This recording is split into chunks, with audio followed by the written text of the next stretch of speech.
Hey buddies, Mr. Pugga here, coming at you another Wonderlands build. This is going to be my internal abuse build. Now the reason why it's called the internal abuse build is because there's no internal cooldowns on some of the skills we're using, as well as potentially an item that you could use on this build, but we're going to omit from it, but only put it as a suggestion due to it being very powerful. You probably already know it's Mosquito's Mantle.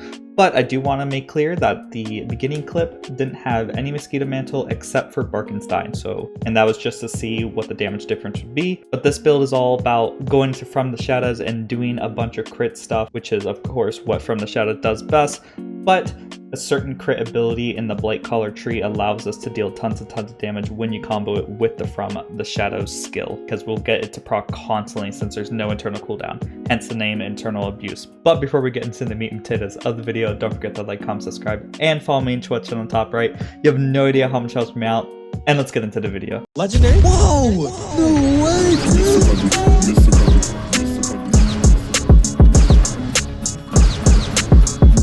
First things first, as a tradition, let's go over the skill tree. Now normally I would like to go over the Blightcaller tree, but I feel like it's pretty important for us to go over the Stabbomancer tree because it really allows us to maximize the potential of the Blightcaller tree. So let's first go over that.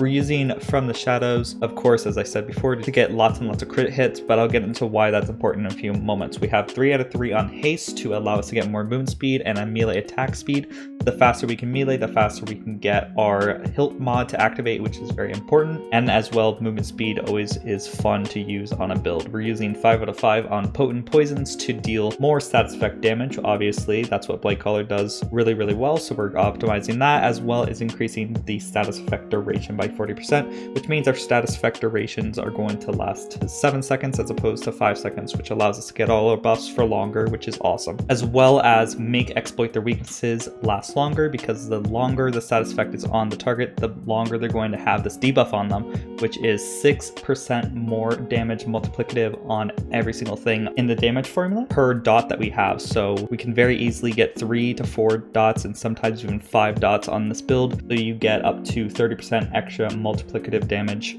for your entire build just with these 3 points. I am using a random armor, so we do have 2 points in Swift Def, but I don't have any skill tree points allotted into Swift Def, so that's just there. I don't have an armor that is like a god roll for this build yet, but it didn't really need it, so we just have some dead points on Swift Def. It's not really doing much for our build, but we have Shadow Step to make our next melee attack a guaranteed critical hit, which is always useful. Every single time we kill an enemy, we're going to get a crit with our melee, which means obviously our melee attack is going to deal lots of damage, and if you apply that with Echo, it's going to deal even more damage, which is what our melee weapon has, Echo. Getting Shadow Step encourages the use of Nimble Fingers, which is going to be very good, because every single time we deal melee damage, we're going to get our fire rate increased by 18%, which is excellent. The spell damage is also nice if you like to use some spells, but we're mainly using it to fire faster, which this build can fire really fast, which is awesome. And we have 3 out of 3 on Contagion. Some people like to do 2 Contagion and then 1 Elusive. I personally don't really care about Elusive because I feel like my survivability is usually decently high, or I don't really care if I ever go into Save Our Souls, so I have 3 out of 3 on Contagion to allow us to get more status effects on our build to activate exploit the weaknesses, as well as a bunch of stuff in the Blightcaller tree. Now let's go over the Blightcaller tree. Now we have the Geist Skull's ability maxed out, of course. The reason for this, other than the obvious of it being a really good skill, is that we can get gun critical hits to happen all the time from the Shadows. And this doesn't have any internal cooldown, so we could be shooting really fast with a fast gun, which we have tons of fire rate and a multi-pellet gun on our build, and get tons and tons of skulls. You probably saw at the beginning of the video, the montage, we saw like bunch of skulls, and this is what really makes the build deal so much damage. It's these skulls dealing crazy amounts of damage. And I already went over how crazy the amount of damage this can do on our Spore Warden build. It did like 38 million random damage out of nowhere with Geist in the shell, so it's not a skill that you should ever pass up. It's super good. I didn't get any points into this for status effect chance because I feel like we're getting our status effect dots on the target very easily, and I felt like the points were better used elsewhere, as well as the duration I felt like was already covered with potent poison, so I didn't really feel like it was 100% necessary, but you might want to put points into there if you feel like it's necessary. We don't have any points in the Flawless Edge. Flawless Edge goes in the same category as all damage dealt, which means it's not as useful as I once thought it was. So it's not super integral to have on any of your builds. We have plenty of all damage dealt on our build without getting Flawless Edge, so I kind of passed up on that. So that's why we don't have any points into that. We have Active Decay to increase our poison damage, mainly to increase the Geist Skull's damage.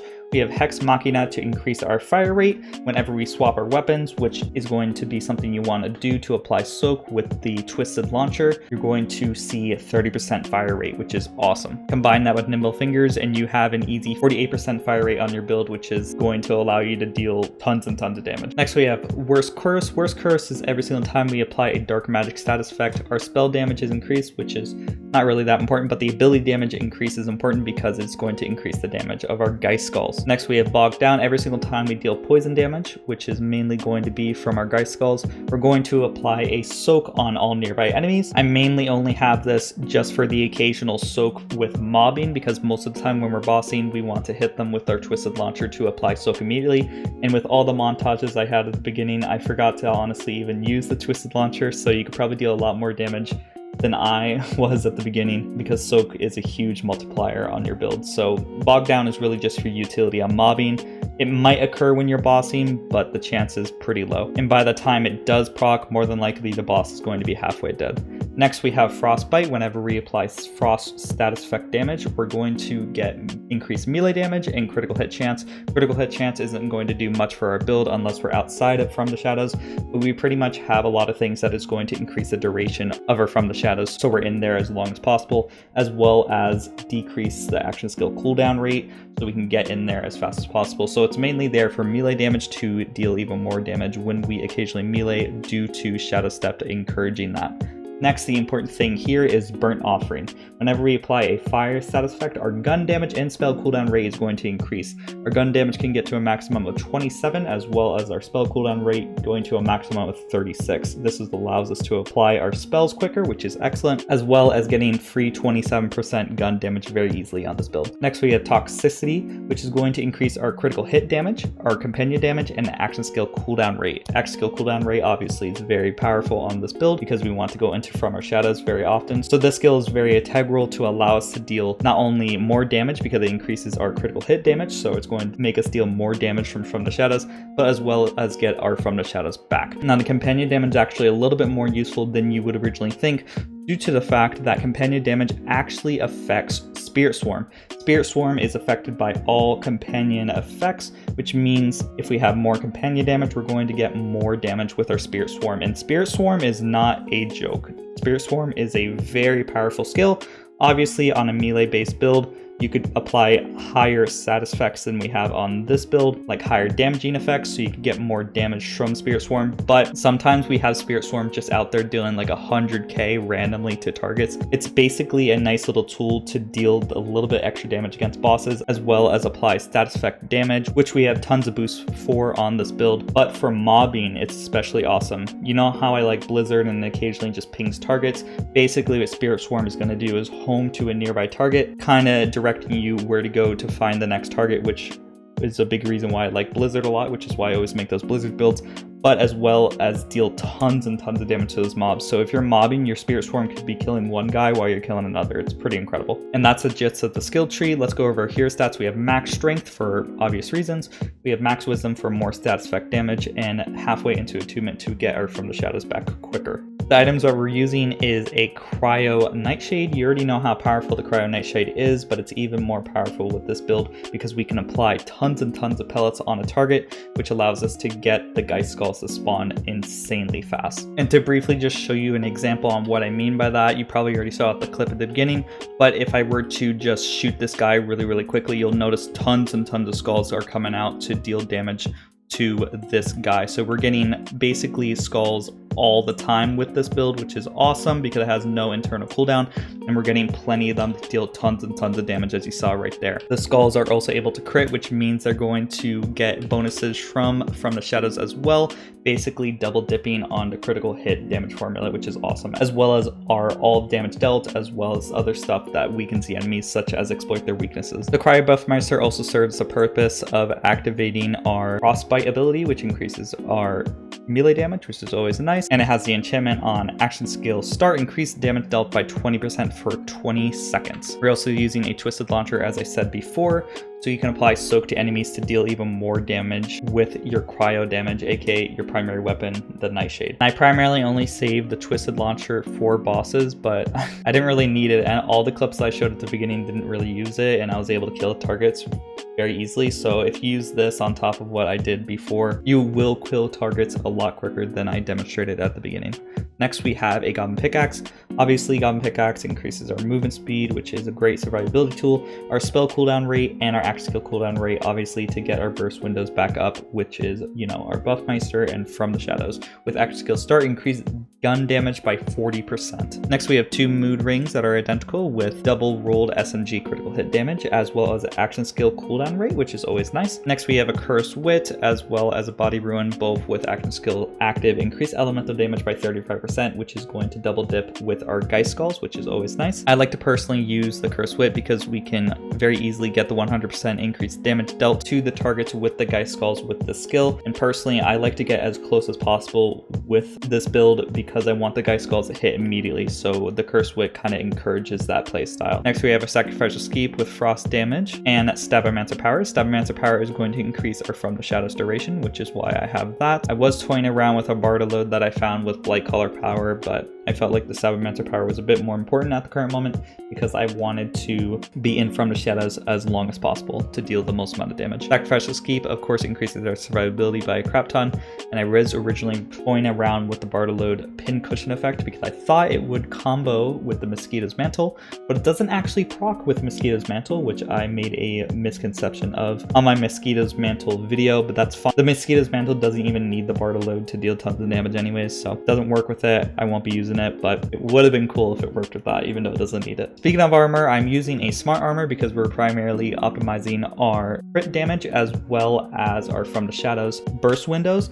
So the more crit damage we have, the more damage obviously we're going to deal with the initial hit, which is going to make the Geist Skulls deal more damage, and when they hit, they're going to crit as well, which means they're going to deal even more damage. So more crit damage, the better with this particular build. Once again, this is not a good Smart Armor at all. It is just a random Smart Armor I picked up. It doesn't have any particular skills that are good, but it has some decent rolls right here, so keep that in mind. You don't need a god roll armor at all to deal tons and tons of damage with this build, but you could certainly deal a lot more damage than I was demonstrating here with a better Smart Armor. Perhaps even a Smart Armor that has 5 out of 5 on Geist Skulls, because that does exist out there. And of course, you could just use any old Mosquito's Mantle. I was originally going to use the Mosquito's Mantle on this build as a primary thing, because every single time we apply a crit, which is all the time, we're going to get a crossbolt on the target, which is very easy. It doesn't have any internal cooldown, which means we can spam the Mosquito's Mantle effect very easily. But once again, I felt like the Mosquito's Mantle was a bit too cheesy to really do that with, but you can use a Mosquito's Mantle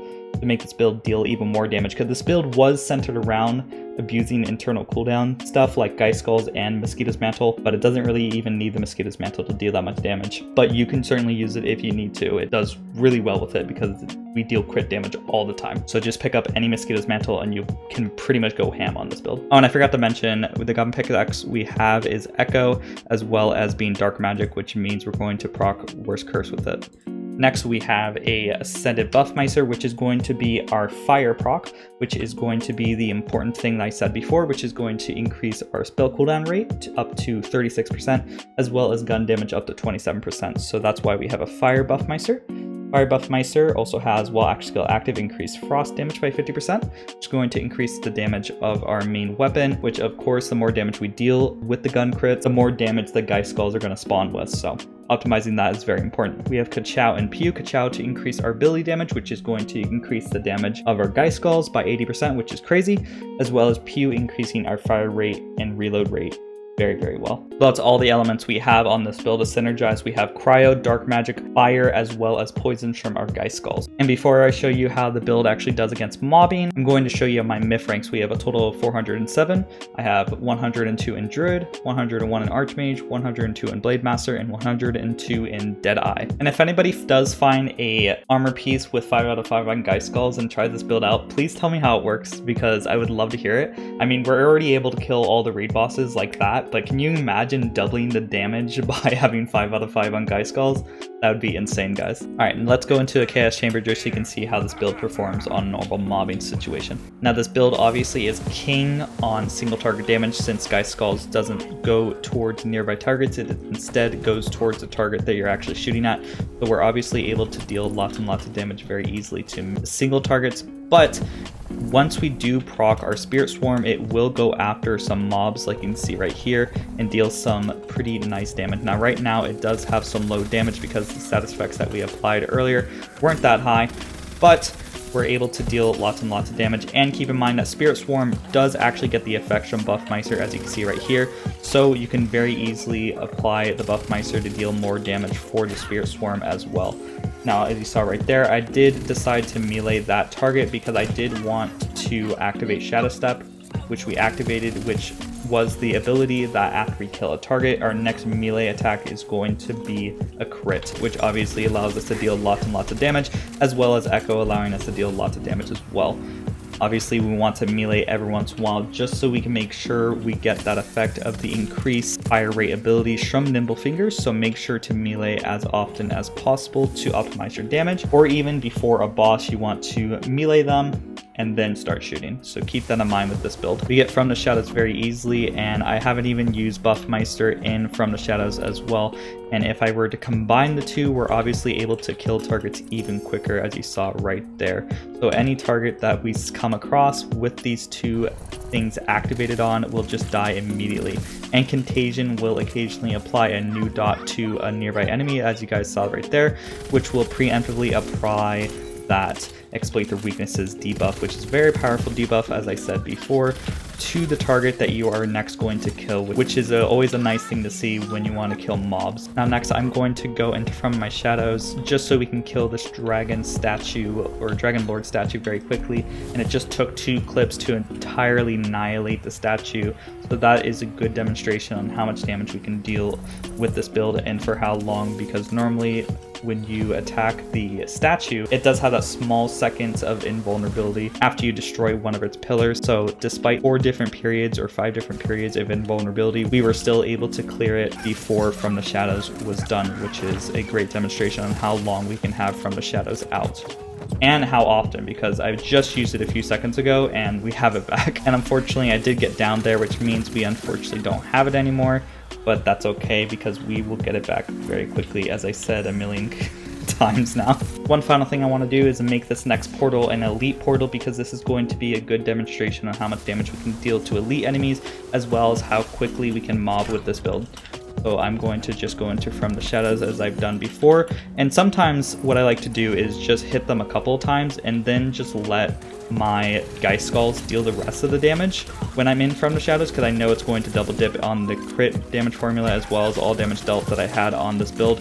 So we can kind of just let the Geist Skulls do the rest of the work sometimes, which is always fun to see. And it looks like the boss finally spawned, so I'm just going to activate my 2 burst windows, and we killed the boss in just, what, maybe like 1 second? And this build is just incredibly fun. It's really fun to finally have a build out there that uses the full tree of the Blightcaller. Blightcaller tree is really good. I'm not sure if I would say that the end cap is my favorite end cap, but it's definitely up there. It's really fun. It's very convenient. It does good damage for mobbing as well as bossing, especially if you optimize melee damage. but of course a melee damage build is going to be for another video. I really encourage you guys to try this build out because it's a ton of fun for me. It's really fun to get all the Geist Skulls to go out there, and if you want to feel cheesy, to get a ton of Mosquito's Mantle procs to happen, but I didn't quite demonstrate that on this video. You already know how strong that would be just based on how much damage we dealt on my Mosquito's Mantle video before. And as always, a big shout out to the members who make these videos possible. We have Clairvoyance, Rick Iglesias, Grey Wolf, Cameron, Benjamin, Wishkeeper, and 31 Bar 70.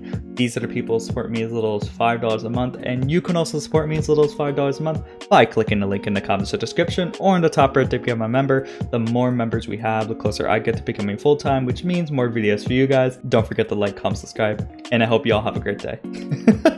Bye-bye. And the last shall be first to immerse in a pass out heat, facing him up with a moxie melt till he woke up drowning in tchotchke hell. More in a cave with a torch on the wall than a window arrangement of porcelain dolls.